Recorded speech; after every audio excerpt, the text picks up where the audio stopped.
I'm Dr. Jessica Bianco with Dalton Animal Care, and this is Miss Rosie. And today we're going to help you guys learn a little bit more about fleas and ticks in your pets, how you can find them, how you can treat them, and things like that. Rosie's mom, Liz, is going to help by asking us some questions. What can happen if my dog is not treated for fleas or ticks? The biggest problem that will typically happen, especially with fleas if they're left untreated, is secondary skin issues like bacterial infections, hot spots, and hair loss. Ticks, like we mentioned, can transmit some bacterial diseases that can affect different systems of the body, so that's a possibility as well. Are fleas or ticks painful for my dog? Especially a bad flea infestation and secondary skin issues can be very uncomfortable and painful. Some of the tick-borne diseases, if your dog became infected with those, can cause some joint pain and things like that. Can flea or tick infestations be fatal?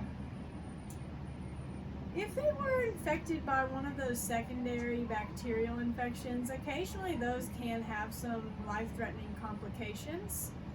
In a really small puppy or kitten, a lot of the times we'll see, if they're really infested with fleas, a flea anemia, where the fleas have taken so much blood that their blood levels, red blood cell levels, dangerously low. Typically, I would say that flea and tick infections are not fatal, but it is possible. Can these diseases be transmitted to humans or other pets? Typically, these vector-borne diseases that are transmitted by fleas and ticks and mosquitoes can't be directly transmitted. Fleas and ticks can be, but those secondary infections, if the same flea or tick got on you, could be transmitted to you, but you're not getting it directly from your pet. How are these diseases treated? Are they curable? Some of them, for instance, Lyme disease, will sort of take up residence in the body and be latent infections lifelong that can flare up. In general, there usually are pretty good treatments, but sometimes it can be really hard on your pet.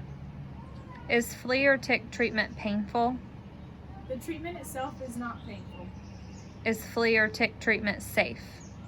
It is safe. Every drug we have on the market to treat and prevent fleas and ticks has to go through extensive clinical trials. We may recommend one over the other depending on your different pet's health status and size, but all of the medications that we would recommend to you guys are considered safe. How much does flea or tick treatment cost? Flea or tick treatments usually range from about $15 to $25 a month to $100 to $200 a year depending on the one you choose.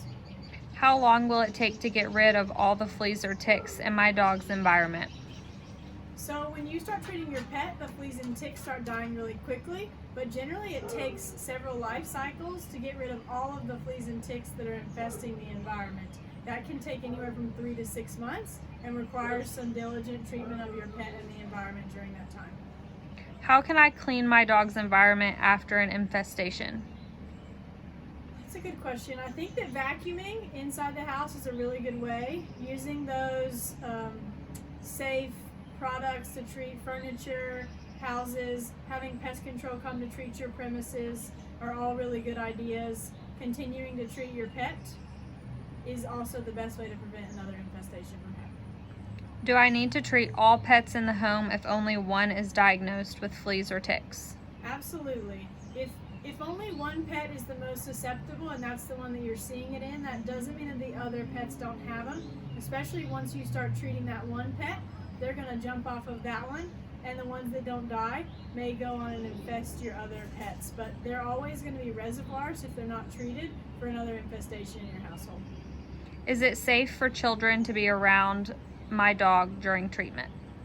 Most flea and tick medications and treatments these days are oral, taken by the dog in a pill form, so there's no risk to your child. There are some over-the-counter flea and tick collars that I would recommend reading the label for. Some of the topical flea and tick medications that are a liquid that go like on the back of the neck or between the shoulder blades, you need to keep your kids away from that until it dries, but I would just recommend reading the label.